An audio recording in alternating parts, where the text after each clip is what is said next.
اب یہاں پر کچھ اور سوالات ہیں جو بعض افراد کرتے ہیں. ان میں سے ایک سوال یہ ہے کہ اگر کوئی خدا ہوتا تو وہ انسان کو نظر آتا. اس کا مطلب ہے کہ جب انسان کو نظر نہیں آ رہا تو کسی خدا کا وجود نہیں ہے.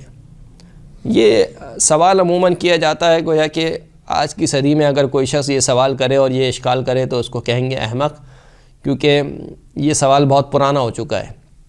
کیونکہ آج کی صدی میں ہم بہت ساری ایسی چیزوں پر یقین رکھتے ہیں کہ جس کو ہم دیکھتے نہیں ہیں. ہمارے ارد گرد کی بہت سی اشیاء ہیں کہ جس کو ہم دیکھتے نہیں ہیں لیکن اس پہ یقین رکھتے ہیں. ہماری سب سے نزدیک چیز ہماری روح ہے. روح کو کسی نے نہیں دیکھا، کسی نے نہیں دیکھا اپنی آنکھوں سے، لیکن ہر شخص روح کا اعتقاد رکھتا ہے. اگر آپ کسی سے پوچھیں کہ بھائی یہ شخص مرا کیسے، کہا کہ اس کی روح نکل گئی. روح کیا چیز ہوتی ہے؟ کسی کو دیکھا ہے روح نے؟ روح نے کسی کو نہیں دیکھا ہے، لیکن پھر بھی روح کا اعتقاد رکھتے ہیں، جانتے ہیں کہ روح موجود ہے.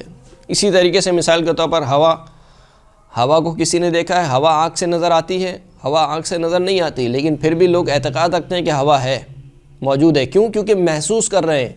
اس کا مطلب ہے کہ کسی چیز کا ہونا اس بات پر موقوف نہیں ہے کہ وہ آنکھوں سے نظر آئے تو ہم اس کا اعتقاد رکھیں گے کہ وہ چیز موجود ہے. بہت سی چیزیں ہوتی ہیں جو آنکھوں سے نظر نہیں آتی لیکن محسوس کی جاتی ہیں، جیسے ہوا ہے، جیسے روح ہے.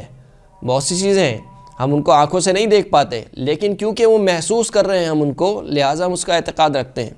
پس ثابت یہ ہوا کہ ہماری آنکھ اگر خدا کو نہیں دیکھ پا رہی ہے تو اس کا یہ مطلب نہیں ہے کہ خدا نہیں ہے، بلکہ اس کا مطلب یہ ہے کہ ہماری آنکھ محدود ہے، وہ محدود چیزوں کو دیکھ پاتی ہے. ہماری آنکھ میں صلاحیت نہیں ہے کہ ہم خدا کو دیکھ سکیں.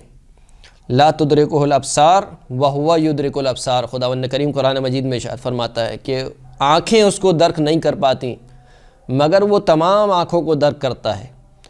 یعنی یہ آنکھوں کی صلاحیت نہیں ہے. وہ خدائی کیا جو آنکھوں میں سما جائے، وہ خدائی نہیں ہو سکتا کہ جو انسان کی آنکھوں میں سما جائے اس کو خدا نہیں کہہ سکتے. لہٰذا یہ سوال کرنا کہ کیونکہ خدا نظر نہیں آتا اس کا مطلب یہ کہ کوئی خدا موجود نہیں ہے، یہ غیر معقول سوال اور اشکال ہے. بہت سی چیزیں جو ہمیں نظر نہیں آتی لیکن ہم اس کا اعتقاد رکھتے ہیں.